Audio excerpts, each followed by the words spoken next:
Hey there, Seekers. Before we get into today's episode, I've got a small favor that could make a huge difference.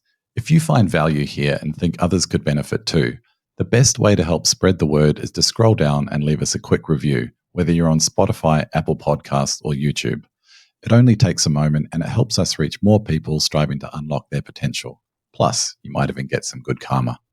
But I spoke about it in the National Consult Hall to 1200 when we spoke about trauma and shame and why women may have issues with discussing their private parts, talking about sex, enjoying sex because of sexual abuse, either when they were children or if they were assaulted when they were older.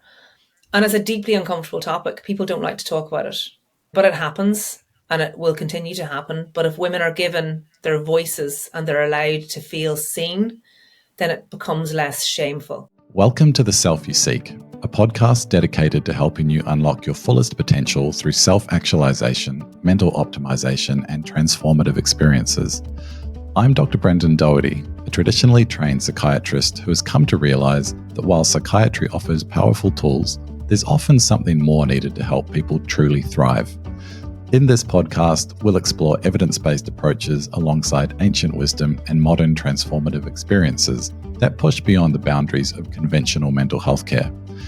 Whether grounded in science or supported by compelling anecdotal evidence, these insights and discussions are all worthy of exploration. Join me as we navigate the path towards unlocking your potential and transforming your well-being. And a quick reminder, this podcast is for informational purposes only and does not substitute for personalized medical advice. Always consult with a licensed healthcare or mental health professional if you're uncertain or need guidance. This podcast also does not represent the views of any business or health service I'm associated with. And now for the show. Alrighty, welcome. This is the next episode of The Self You Seek, and today we have Laura Dowling all the way from Ireland, and she is also known as the Fabulous Pharmacist online. And I had the pleasure of meeting Laura a few months ago when I was in Ireland, and it's absolutely wonderful that she was willing. She interviewed me on her podcast. That was a lot of fun, and I have the pleasure and the luck of being able to interview Laura back. So thank you for joining. Really appreciate it. Welcome, Laura. Thank you. Glad to be here. I just want to get straight into it that you have a massive online presence now, and you, I guess, are a business lady in some ways, but that wasn't always the case. What happened? So I worked as a pharmacist for over 21 years, which over those 21 years, well, actually, from even the very beginning, from when I came out of pharmacy school and into community pharmacy, I was really struck by how we call it a healthcare system, but it's a sick care system. Yeah, we deal with sick people, we give them drugs, we treat them for their illnesses. And I think that there's very little preventative medicine encouraged. I didn't learn an awful lot about preventative medicine in pharmacy school. It was a 5-year degree. It was a 5-year degree course that was a 40-hour lecture and lab week. So you had 9-to-1 lectures and then 2 to 6 labs for 40 hours a week for 5 years. And I came out, and I don't know what I had expected, but I came out and I just saw how much medicines we pump out to people. And that's all well and good. Medicines are really important and they save lives, of course. But I just thought that there's just very little preventative options going on. And there's a dearth of information. I worked in pharmacy during the time where HRT was demonized. So the WHI study had come out in 2001, and that study had linked HRT to breast cancer and an increase in breast cancer, a significant increase, double. But the findings were wild. They were disproportionate to what actually was going on. Women that were trialed were much older. They were 65. They were smokers. They had a lot of comorbidities, and they were on HRT that was made from pregnant mare's urine. So it wasn't body identical. It was much higher in strength than what we have now. And basically, as a result of that study, HRT prescribing fell off a cliff. So just overnight, women were stopped on it, or women were never put on it. So you have an entire generation, if not 2 generations of women in those 10 to 15 years, say, that were just not prescribed meds. So I came out in 2003, and for my entire career, I had women coming into me all the time, miserable, upset, wondering why they were stressed and anxious and rageful and wanted to kill their husband because he was munching his cornflakes in the morning too loudly. But also, even more than that, they just some of them wanted something natural to help them. Some of them didn't know what was going on. There was a complete lack of education. So I'd studied and was very interested in medicinal herbs in pharmacognosy. It's a subject in pharmacy. I'm very interested in the study of plants and herbs and mushrooms for medicinal purposes, because that's where all our original medicines came from.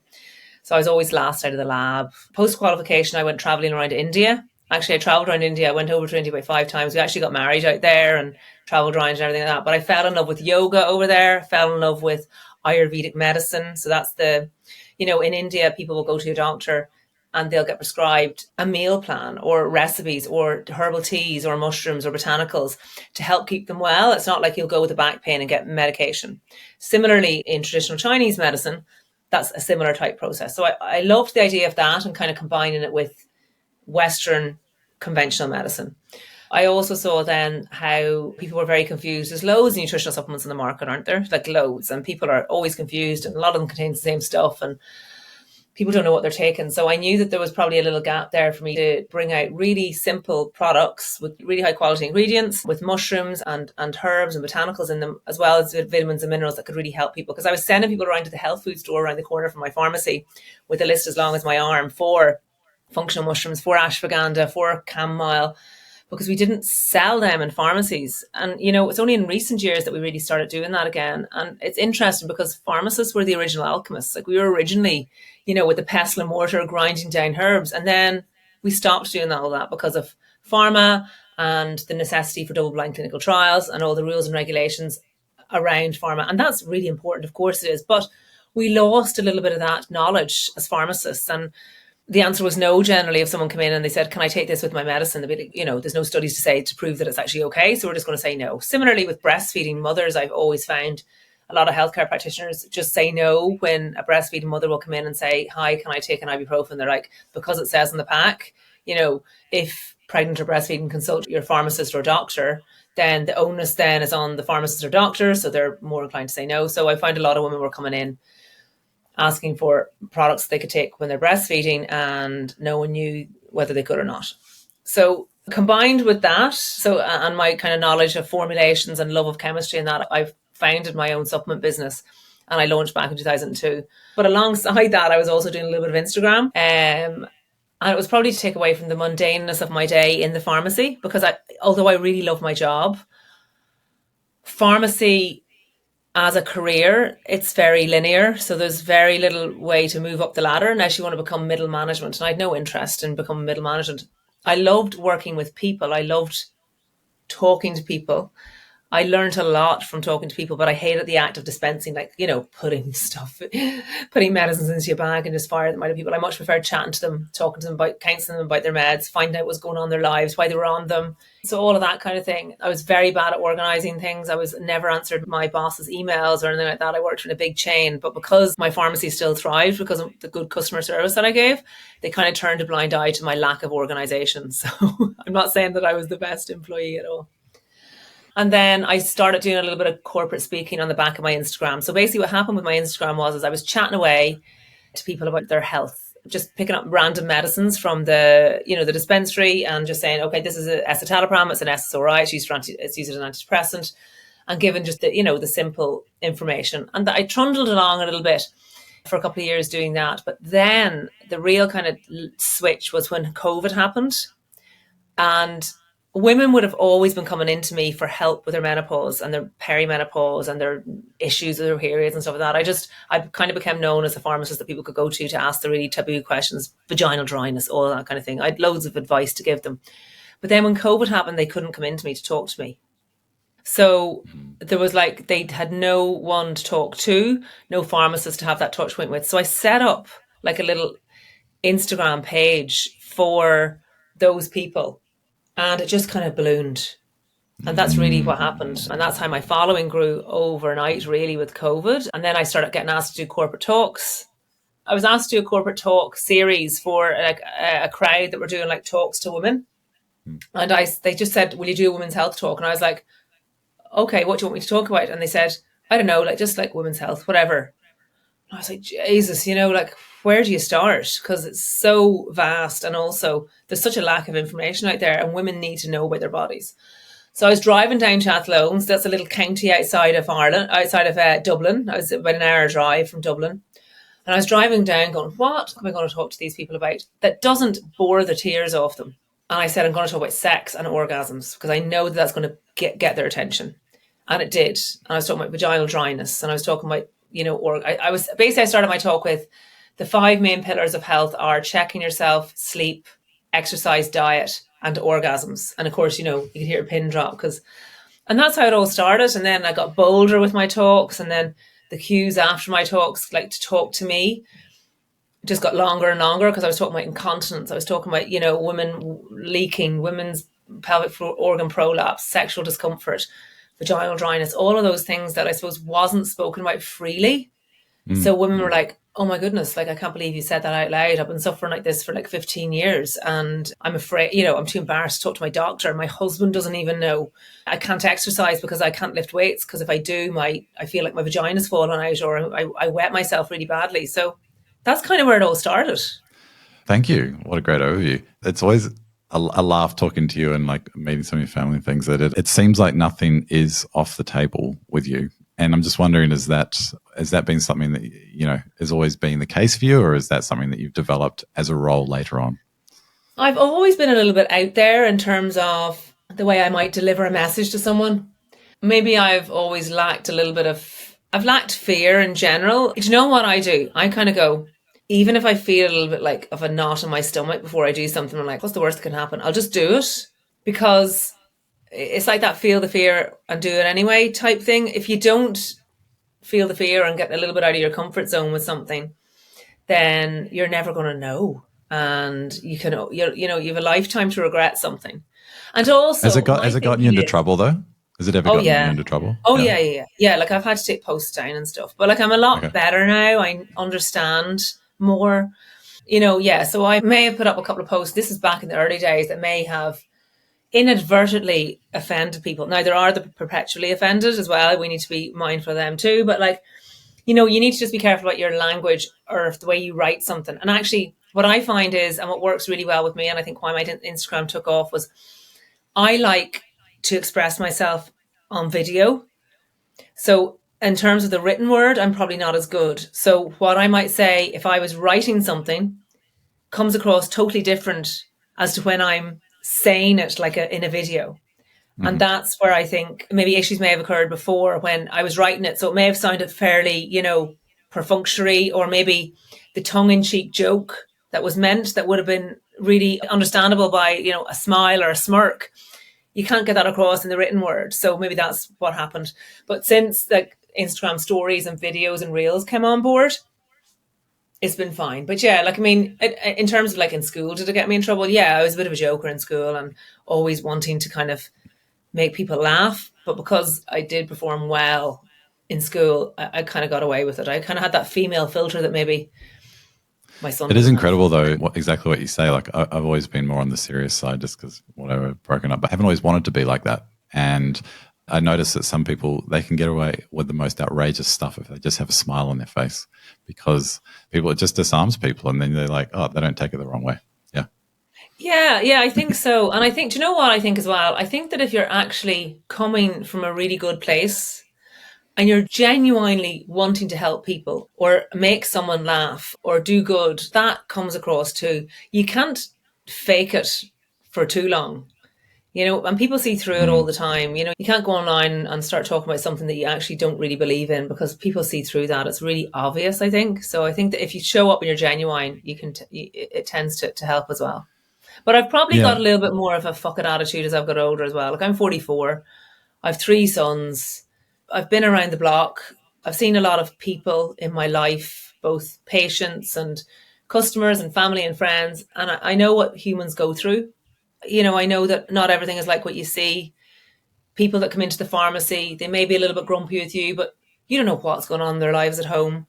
So I tend to just take people at face value and try and be kind. And that sounds a little bit cliche, but I actually genuinely mean it. I believe that for the most part, people just want to, get by in life. And if they have kids, raise their children and have happy lives. And unfortunately, that doesn't work out like that for some people. And then obviously with illnesses and sickness and that, it can be even worse.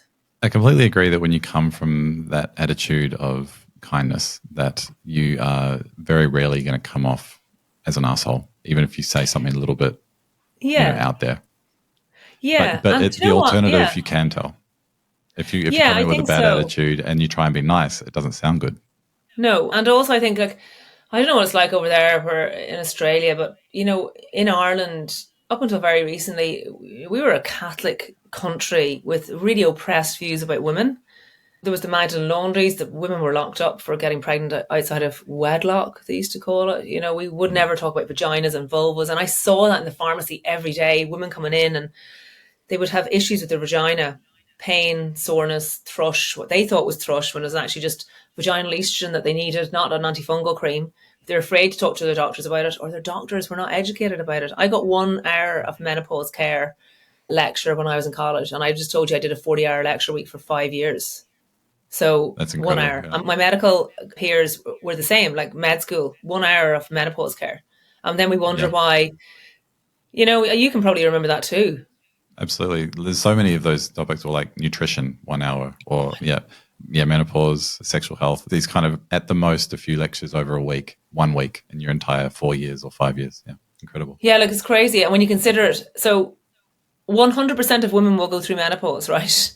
Not every woman is going to have a baby, but you get much more obstetrics training than you do menopause training as a doctor.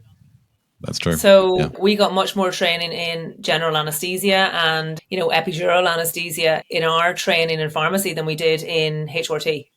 So it's incredible. actually outrageous how it's almost like women, it's almost like, was it that society decided, should women hit a certain age and sure, like, should listen, they're past it now because they can't reproduce. Like, I think there was that kind of thinking.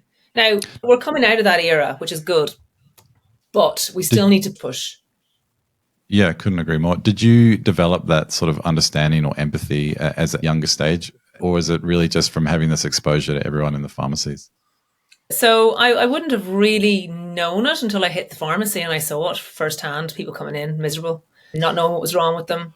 And I probably didn't know what was wrong with them back then either until I did further research. Like I made it my mission to try and understand what was going on with these women, because they were women that I would have seen coming in and like they were fine up until say their 40s, and then they just they were being prescribed antidepressants, and antidepressants are great for someone that has depression, but a lot of women were put on antidepressants, and in actual fact HRT would have been much more beneficial to them because it was the drop in estrogen in their bodies that caused the anxiety, caused the panic attacks, caused the low mood. So there are so many parts to the jigsaw puzzle too. And look, with doctors as well, like a GP, they're a generalist. So we need specialist menopause care for a lot of people too, because it's just so not one size fits all. Women have to titrate up a dose and, of HRT. They have to find the HRT that suits them. And then don't even talk to me about the shortages of HRT that are worldwide either. So that causes difficulties as well. So there's so many parts to it.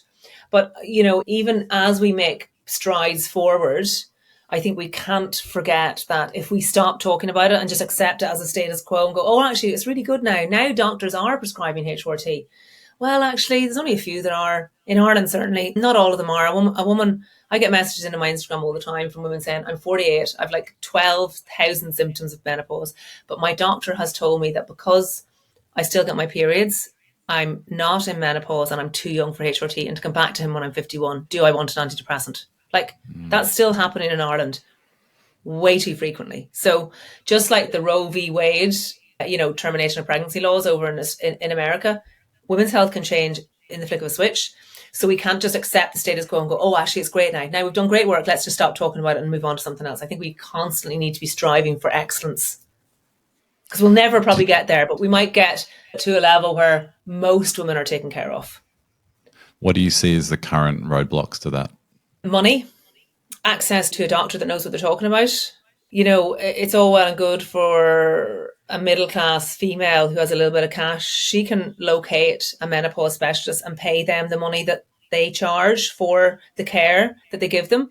Menopause care, it's not your typical 10 to 15 minutes consultation. It can sometimes take 45 minutes because they need to take a complete, overview of the person's life and health and everything that's going on in it. So it costs more money. So women that would be on medical cards, that's women that go to the doctor for free because it's state subsidized.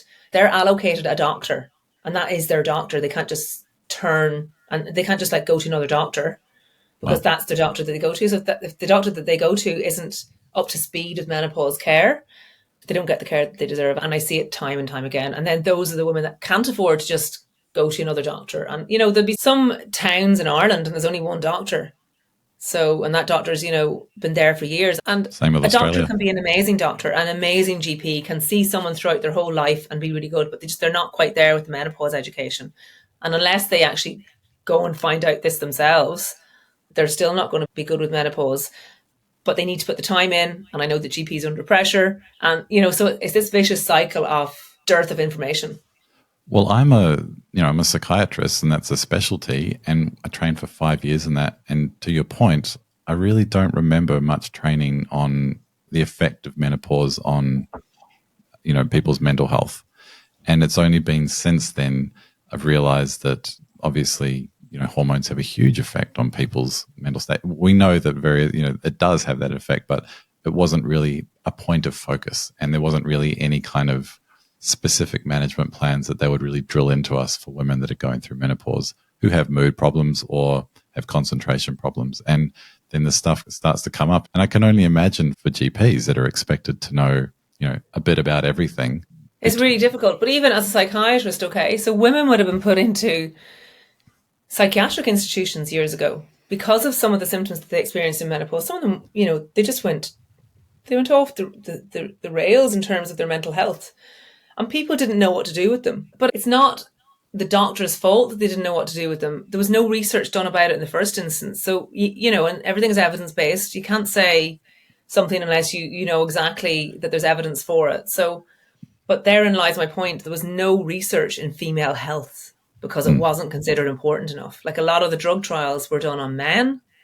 The Greek word for uterus is hysteria. So it's always linked to the woman's hysteria. Hysterectomy, take the hysteria out of the woman. You know, all of this it's all this patriarchal backward thinking.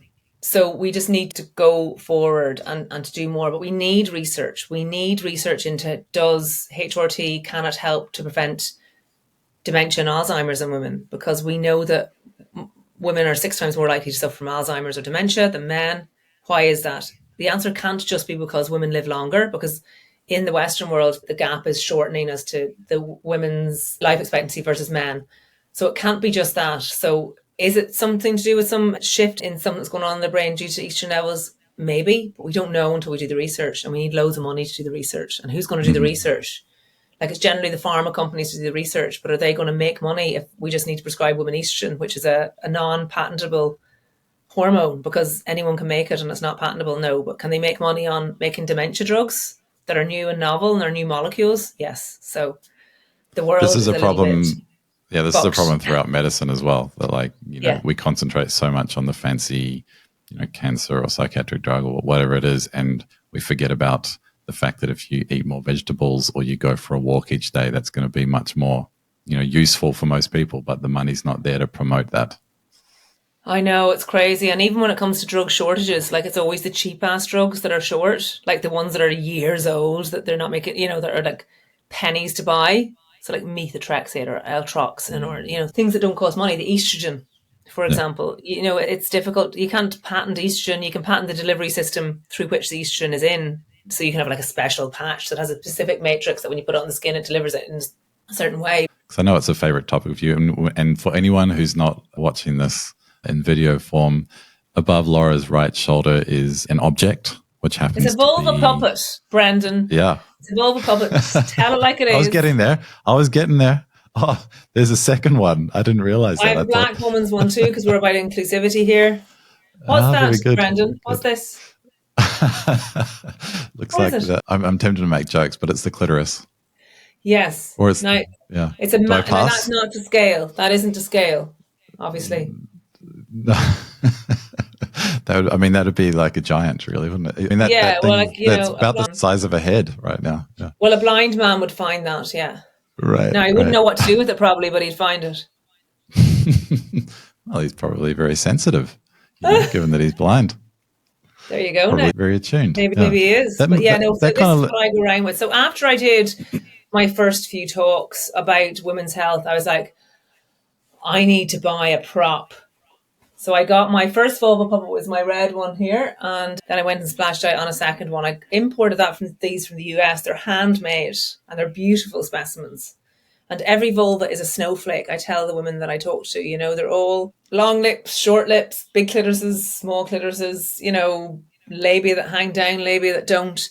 Because I think there's so much out there about what a woman's body should look like. It should be barbified with lovely neat vulvas, when in actual fact, women's vulvas come in all shapes and sizes. And then the issues that women's vulvas can have as well are vast. So if they understand their anatomy, I always tell them to go home and buy a little mirror, or buy a little mirror on the way home and go home and have a look at their vulva and what it looks like and explore it and understand it the way men look and understand and explore their own penises. And if they understand what it looks like when it's normal, then they'll know when there's things go wrong that they need to go and get seen to. And it's about lifting that shame around the woman's body. Yeah, I was going to say, it's not so much even about, Jesus, I'm a psychiatrist, but it's not just about the physical manifestations, but it's becoming comfortable with it. Am I not right? Like, it's reducing the shame and just becoming, 100%. Knowing your own body. 100%. Because, for something that's so, the world's obsessed with it, right? The world is obsessed with women's vaginas, yeah? Always has been, it's been, the world is so obsessed with it, but yet women are not taught about it, and they don't speak about it. And we're dirty girls if we talk about masturbation, or if we talk about sex, or if we, it's just silly. So I try and just open up those conversations so women feel a little bit more comfortable. And actually, I have a show called Viva la Vulva. And I did that around Ireland in 2024. I did it in 4 locations. We ended in the National Concert Hall in Dublin, of which our President of Ireland, Michael D. Higgins, is the patron. And we had that show there, sold out, 1,200 women, laughing and having fun and learning about their vulvas, okay, and their pelvic floor health and everything that comes with it. But I got so many messages from women after those shows about the fact that myself and my team had just given them the language that they could use about their bodies. Women that had been sexually abused as children said that they actually felt some kind of shift in their bodies. They didn't quite know what it was, but then when they thought about it, it was actually the lifting of the shame around that sexual abuse. If we think about it, and it's not a nice subject, it's a difficult subject to talk about because it's deeply uncomfortable and people tend to not like talking about it, which is why it's always been buried. But I spoke about it in the National Concert Hall to 1,200 when we spoke about trauma and shame and why women may have issues with discussing their private parts, talking about sex, enjoying sex because of sexual abuse, either when they were children or if they were assaulted when they were older. And it's a deeply uncomfortable topic. People don't like to talk about it, but it happens and it will continue to happen. But if women are given their voices and they're allowed to feel seen, then it becomes less shameful. So in actual fact, of all the kind of the messages that I got in and the people that come up to me about the shows that I did, those were the ones that had the most effect on me. Like, I was reduced to tears reading some of them. Like women that women that had never been to the doctor for a smear in their mid-40s messaged me and saying, I finally made an appointment to go and see my doctor because the shame has reduced about what happened to me when I was a child. And you as a psychiatrist knows that people, victims of sexual abuse or any kind of abuse, they blame themselves. It's the human psyche is so complex, isn't it? Yeah, it's often, and I think the key thing that I love here is just bringing the unspoken to the spoken, whether it's, there's something that holds people back. I don't know if it always needs to be, I guess it's a form of, obviously big T trauma like sexual abuse, absolutely that's going to hold people and creates that shame, but also just the way our culture sees, vaginas or that part of anyone's body. It just makes it's tricky to talk about. And when we do talk about it, it becomes fun and funny sometimes. Obviously, in sexual abuse cases, no, it's not like that, and it needs to be treated very sensitively. But the idea is sort of lifting the veil. And when you do that and bring these things into normal conversation, that it just takes the power away. And I think that's what you're doing. Yeah, well, I would hope so, because 1 in 4 people, I think 1 in 4 women or 1 in 6 people, if you're including men, have been sexually abused in some way. Those figures are staggering. When you think of the amount of people that you know in your life, and lifting that veil, it's reducing that shame. And we can't reduce the shame without talking about it openly. And you said about making it fun. Absolutely. And that's what I'm about. I'm about breaking down the taboos and bringing a little bit of humor into topics that are serious, not humor into sexual abuse. That's absolutely like the opposite of what I do. But what I mean is when I go around with my vulva puppet and I talk about the blind man finding the clitoris and those kinds of things, and just opening up those conversations and saying to women, look, if you're experiencing regular UTIs and you're on antibiotics a lot for UTIs, or you're on prophylactic antibiotics for UTIs and you're over 40, it's probably not a UTI. You probably just need some vaginal estrogen. You just have a feeling that's a UTI, or you're getting regular UTIs because the estrogen receptors in your pelvis are craving estrogen that they're not getting, and they have these symptoms occur as a result of that. So, I would say that most women in nursing homes need vaginal estrogen, but sure, they're all just getting UTIs on the regular and becoming delirious as a result of that. I actually gave a talk to a GP practice that goes to see people in nursing homes, and he asked me to speak to all his clinical nurse managers and his practice nurses, etc. And we had a Zoom, and I was speaking about it, and the doctor said he would say that 100% of the women in those nursing homes probably have excoriated vulvas in some way, or itchy, sore vulvas, and could probably do with a dose of vaginal estrogen. But even discussing with a woman in her 80s who's probably never even spoken about her vulva to anyone ever, even her partner of however many years, to try and tell her, well, look, actually, if we put a cream on your vulva or put a vaginal pessary up your vagina, that could actually help with these symptoms. To have those conversations can be so difficult too, particularly if there's a bit of cognitive decline there and they don't, really understand what you're saying. So yeah, it's a vast area that we really need to kind of push forward on when we're talking, I think, just in general. And just every day talk about it. It's not just like, let's have one talk. It's like, what are those things? The way we're talking to our kids about sex, it shouldn't just be like this one big conversation. It should be all these little conversations, driving in the car to training, eating at the dinner table, cooking a meal together. You're always bringing it up and talking about it. So it's a natural part of your conversation with your children as they're growing up, rather than you sitting them down and going, this is the way people have sex. Now that's done and, forgotten about. Let's move on. That's true. And for the people that do find it hard to speak about these things, any age, teenagers or people in their 20s, 30s and onwards, and single and in relationships, have you got any particular tips around how to start these conversations for those that are nervous? And also, how can, this is, I guess, a two-part question, but how can men support the process as well? So I've done a couple of podcasts actually with some doctors that are very well regarded in the menopause space here in Ireland. So I have a podcast called The Laura Dowling Experience, and I've done a couple of podcasts, and the ones that I would pinpoint people to would be one with Deirdre Lundy and one with Dr. Sarah Callahan. So they'd be the two that I would look at. Now they're an hour long each, I think, but they're really worthwhile. And if men educate themselves, and look, I'll tell you something, Brendan, when I do my corporate talks, a lot of the corporate talks are to women only. But I do some corporate talks and there are men in the audience. I did one a couple of weeks ago for Menopause Day, and it was to Gordon Amon, and there's a few men in the audience and they love it. They absolutely love it. The men always come up to me afterwards and go, oh my God, if only I had known that 10 years ago when my wife was going through this, I would have been a much more understanding husband.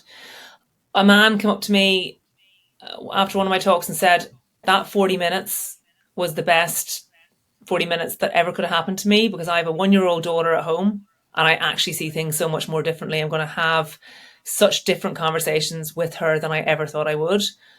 Men just want to support their partners, their daughters, their sisters, their mothers. Men are just amazing. And I don't blame, it's not a men versus women kind of thing. It's been the status quo for so long. We've all fallen into this trap of acceptance.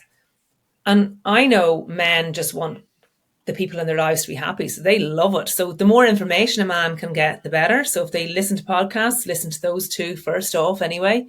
They can look at my page. My Fabulous Pharmacist page on Instagram has loads of information about menopause and perimenopause and little tips and tricks. They can read books on it, I'm sure. Now, books are probably, I'd say, they might fall asleep with some of the books that are out there, but they don't need to do an awful lot of research to just be there for their woman.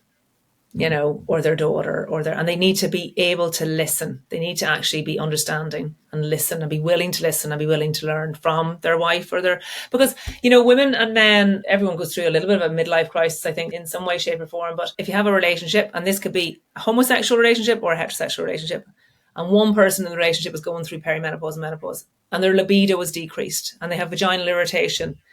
So those two things in and of themselves are going to make them not want to have sex.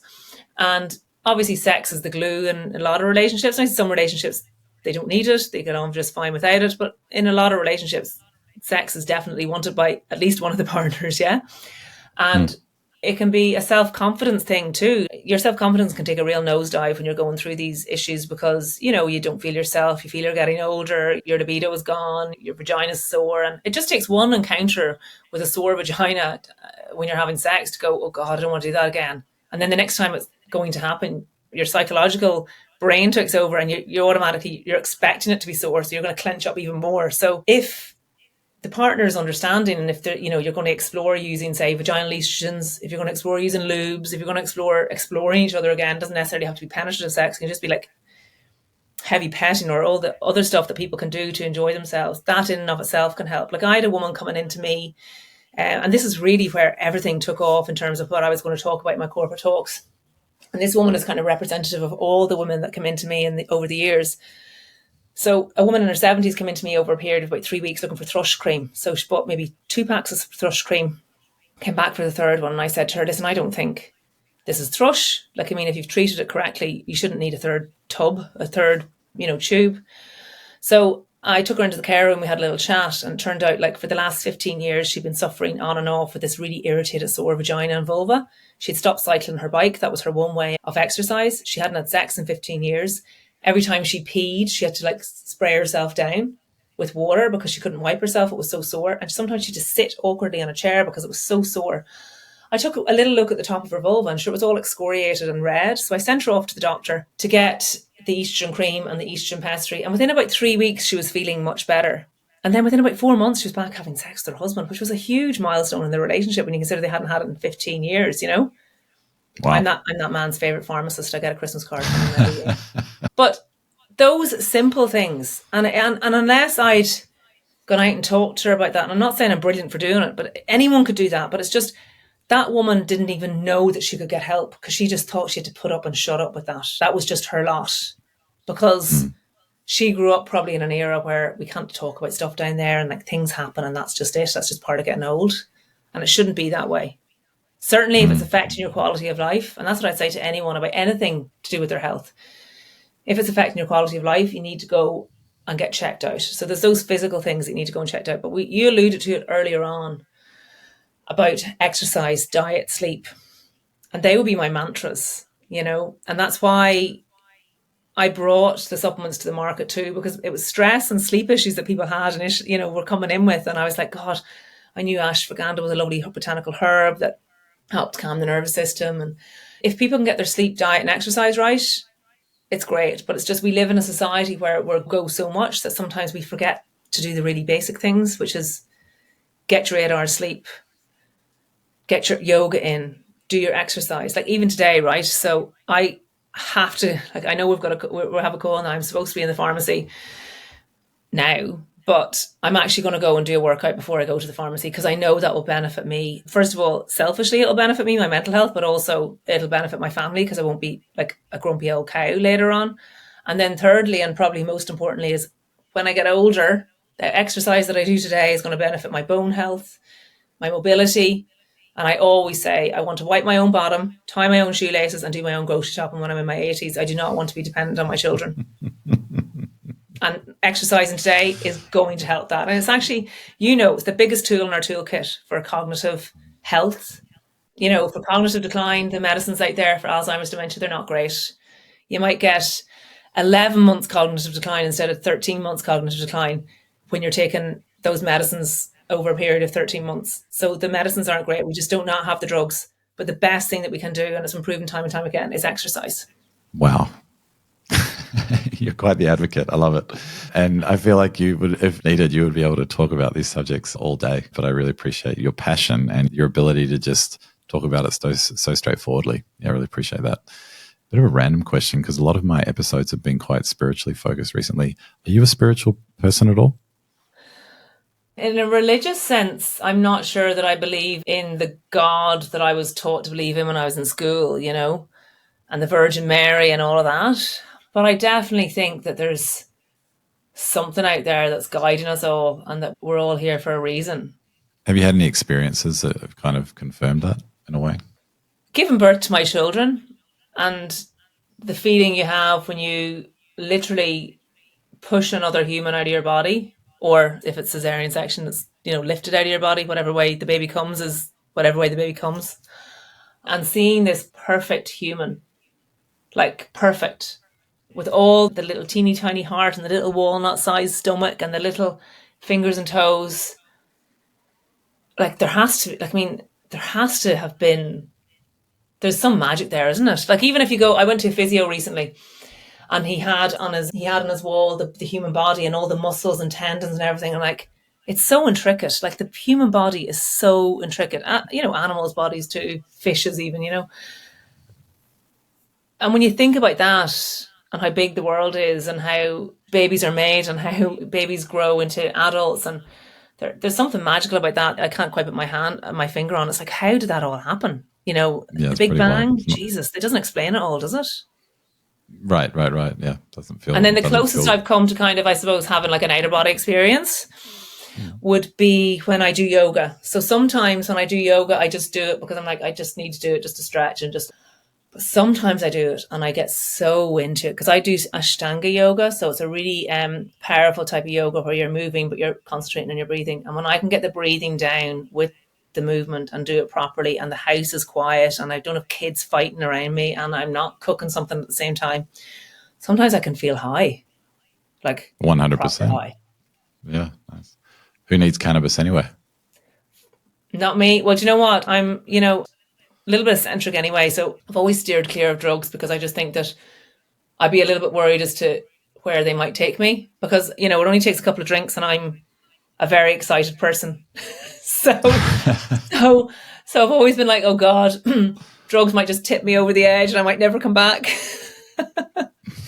Well, yeah, it's probably the case for many people. And I know a lot of people talk about being yoga stoned, you know, anyway. It's like, I heard of that. I've never heard of that, but yeah, it is. And you don't have to look, I think so, and some people think you have to be real skinny to do yoga, or you have to be like super flexible to do yoga and to feel that from it, but you don't at all. You can literally be, you can move to your body's abilities. You can be living in a bigger body and you can still feel the real benefits of it, because all of us need to stretch, all of us need to be mobile, all of us need to tie our shoelaces when we're older. And the way to do that is to work out now, particularly like doing some stretching. So I say yoga, but some people might just say stretching, you know. Sometimes the word yoga pisses people off, or it turns them off because they think they have to be like getting into like the shape of a pretzel, but they don't. I think any good teacher is able to provide, you know, that kind of instruction that you're able to modify for any kind of body, you know. Yeah. And yoga can also just be sort of sitting down and doing a mindfulness exercise as well. Like it's a pretty broad scope. Yes, this is true. However, full disclaimer, my brain is so busy all the time that the mindfulness thing doesn't work for me unless I'm moving. So but you could do a plank, right? And then, or you could just, you know, and then just get someone to feel into what that feels like, right? Okay, you could interesting. Be sitting there feeling like it friggin' hurts, but that's a mindfulness exercise. Yeah, because you know, people say meditation, but I just find that I can't sit still. My brain has never been able to do that. But if and I think that's why yoga suits me so much, because I'm moving, but I'm also, you can only concentrate on that. And actually sometimes the best ideas that I've ever had have come to me while I've been doing yoga. I've been practicing for years and years. Probably the first time I ever thought of going on Instagram, or the first time I ever thought of my shrooms, my legal shrooms. They're not psilocybin based, guys. I just call them shrooms just because it sounds great. But my supplements probably came to me in a yoga session. Just, you know, I get my best thoughts when I'm exercising. I've found that a massive sort of life hack to invest into those moments where you feel great, or just doing nothing, because like whether it's a yoga class or a massage or going for a walk or playing sport, because you have these moments associated with it where you have this clarity of mind that just you're not going to get if you don't do that stuff.